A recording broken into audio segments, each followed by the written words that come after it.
Hello প্রিয় দর্শক, স্বাগতম মজার গল্প ঘরে। একটা ছোট্ট অনুরোধ, আমাদের এই মজার গল্প ঘর পেজটাকে ফলো করে রাখুন আর ইউটিউবে সাবস্ক্রাইব করে দিন। নতুন কার্টুন গল্পের ভিডিও আপনার কাছে সবার আগে পৌঁছে যাবে। চলুন আজকের সুন্দর গল্পটা শুরু করি।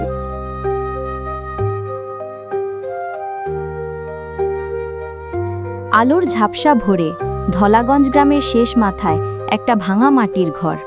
দেয়ালে দাগ, লেপা মাটি খসে পড়েছে, ছাদের খড় বৃষ্টিতে কালো হয়ে যাচ্ছে। চুলার পাশে দুটি ছোট বাচ্চা মুখ গোমরা করে বসে, রাহিমা 7 আর সাইফুল 5। চুলায় আগুন নেই, হাঁড়িতে পানি নেই।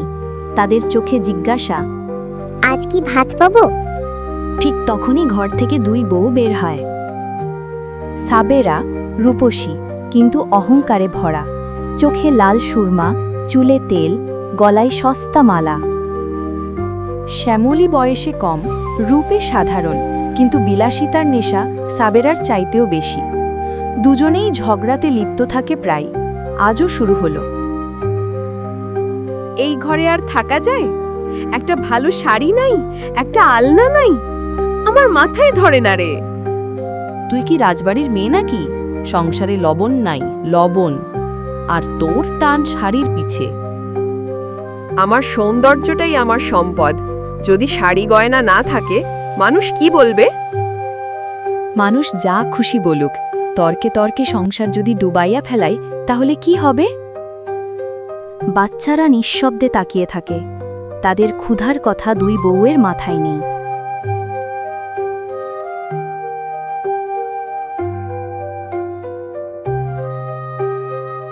করিমু মিয়া রাস্তা থেকে ফিরে আসে। পুরনো ফাটা লুঙ্গি, ঘামে ভেজা গা, মুখে ক্লান্তির চিহ্ন। তার হাতে মাত্র 40 টাকা।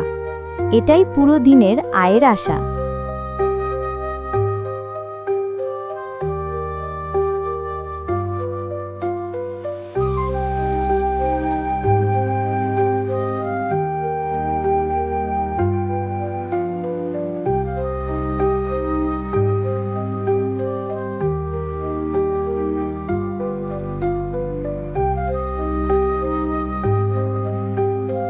সে ঘরে ঢুকেই হাঁপিয়ে যায়।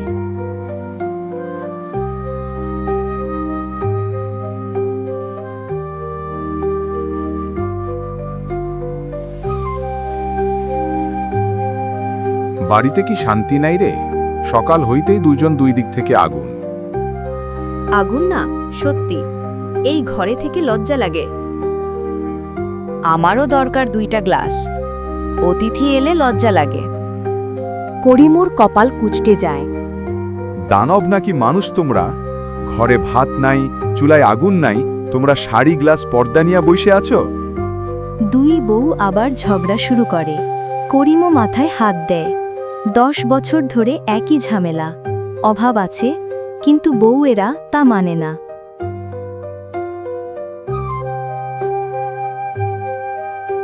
করিমু একটু চা খেতে দোকানে যায়।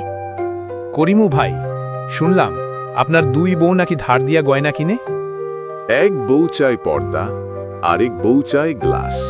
আপনি চুরি না করলে টাকাই বা পাইবেন কেমন করে? সবাই হো হো করে হাসে। করিমু কাপা কণ্ঠে বলে, বুঝেন না ভাই, সংসার চালাইতেই জীবন শেষ হয়ে যায়, কিন্তু লোকেরা বিশ্বাস করে না। রাতের খাবার, 1 থালা ভাত 4 জন ভাগ করে খায়। এমন সময় সাবেরা মুখ গম্ভীর করে বলে, আমার থালা ভেঙে গেছে, আমি নতুন স্টিলের থালা লাগবো। আর আমাকে দিতে হইব 3টা গ্লাস। 2টা গত সপ্তাহে ভাঙছে। থালা গ্লাসে সংসার চলে, মানুষের বিবেক কোথায়? কেউ উত্তর দেয় না। সেই সময় সাবেরার ভাই রব্বান আসে।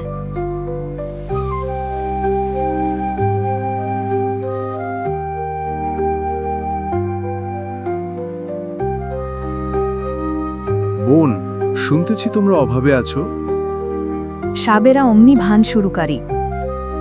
অভাব? আরে না, আমরা তো রাজকীয় জীবন যাপন করি। আমাদের তো শুধু প্রাসাদটাই কম আছে। রূপবান সব বুঝে যায়। করিমুর পাশে গিয়ে বলেন,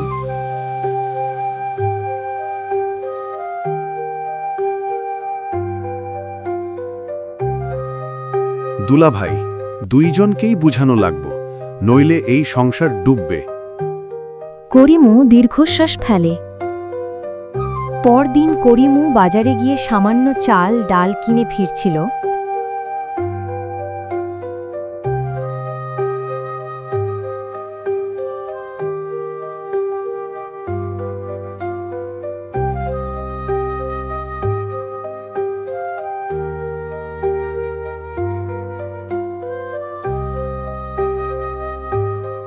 হঠাৎ রাস্তায় তার টাকা ভর্তি পুটলি পড়ে যায়, সে টেরই পায় না।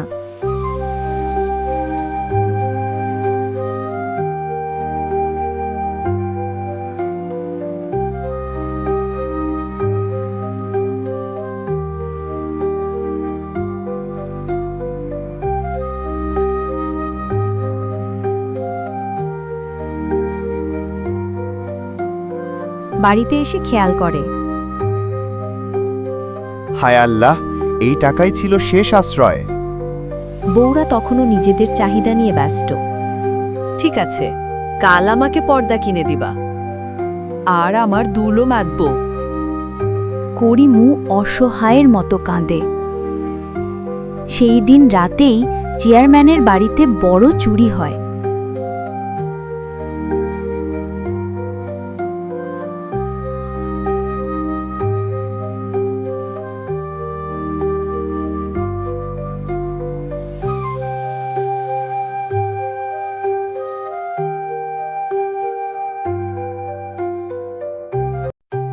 চোর পালানোর সময় রাস্তায় একটা পুটলি ছুঁড়ে ফেলে।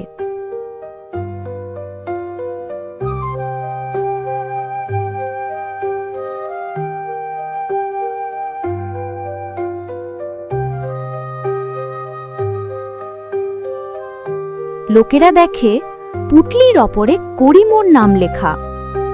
পরদিন সকাল থেকে গুঞ্জন, করিমুর ঘরে তো 2 রানী, বিলাসিতা তো বহুত, না হলে টাকাগুলো কই থেকে আসে? চোর করিমু! করিমুর মাথায় আকাশ ভেঙে পড়ে।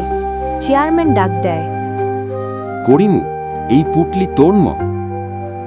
হ্যাঁ, আমার, কিন্তু আমি হারিয়েছি কাল।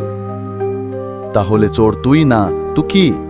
করিমু কান্নায় ভেঙে পড়ে। স্যার, আমার 2 বউ বিলাসিতা করে, তাদের শাড়ি, পর্দা, গয়নার চাহিদা মেটাইতে আমি শেষ হয়ে গেছি, কিন্তু আমি চুরি করি নাই। অভাবী মানুষ এমন বিলাসিতা করে? বিলাসী বউ থাকলে মানুষ ভুলেই যাবে। সাবেরা আর শ্যামলী লজ্জায় মাথা নিচু করতে পারল না, তারা তখনও জেদি। পরদিন থেকে করিমু খেতে পারে না। তার মানসিক চাপ, গ্লানি, অপমান সব মিলে সে ভেঙে পড়ে। জ্বর আসে, মাথা ধরে, চোখ লাল, চিকিৎসার টাকাও নেই। 2 বউ এবার ভয় পায়। হায় আল্লাহ, আমারে ক্ষমা করো গো স্বামী, আমরা সংসারের মানে বুঝি নাই। সেদিন প্রথমবার 2 বউ করিমুর পাশে বসে। পরদিন ভোরে 2 বউ মাথায় ওড়না বেঁধে কাজ খুঁজতে বের হয়।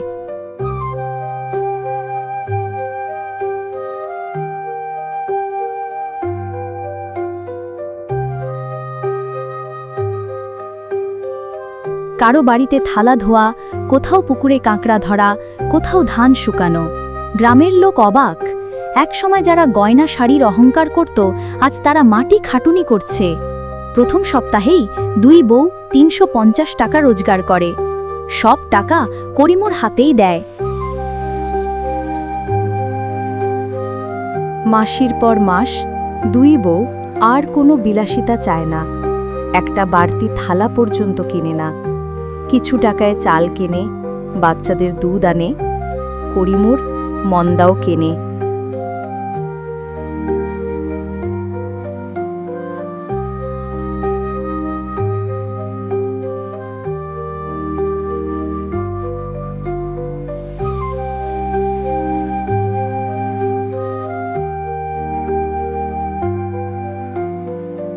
করিমও ধীরে ধীরে সুস্থ হয়।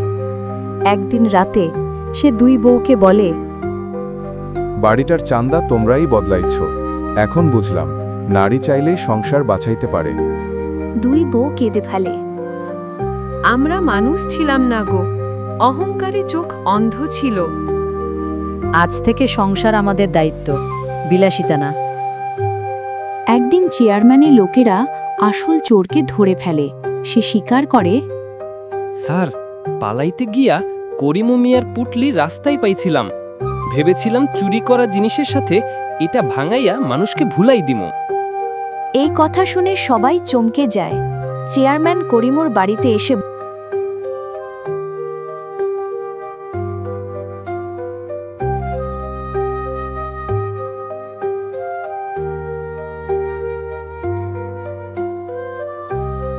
করিমু, তুই নির্দোষ, তোর সম্মান ফেরত দিছি। করিমুর চোখে পানি। স্যার, আমার সম্মান নয়, আমার সংসারটাই ছিল বড় শিক্ষা। সবাই তাকিয়ে দেখে দুই বউ মাথা নিচু করে কান্না করছে। বছর ঘুরে গেছে। এখন করিমুর বাড়িতে 3 বেলা ভাত, বাচ্চাদের পড়াশোনা, ছোট বাগান, দুই বউয়ের কাজের ভাগাভাগি, শান্তি, সুখ, আলোর দ্বীপ। সাবেরা নিজের হাতে সেলাই শেখে। শ্যামলী হাঁস পালন শুরু করে। একসময় বিলাসিতা চাইতো, এখন সঞ্চয় করে। করিমুর সংসার দেখছো? বুঝদার বউ থাকলে অভাবের ঘরও স্বর্গ। দুই বউ হাসে। আদের লজ্জা আছে, কিন্তু আছে সম্মানও। সংসারের শক্তি আসে বিলাসিতা থেকে না, আসলে তা আসে বোঝাপড়া, দায়িত্ব, সহযোগিতা, মায়া, শ্রদ্ধা, পরিবর্তনের মানসিকতা। অভাবী ঘর হয়তো ছোট, কিন্তু ভালোবাসা বড় হলে সেই ঘরই স্বর্গ হয়ে যায়।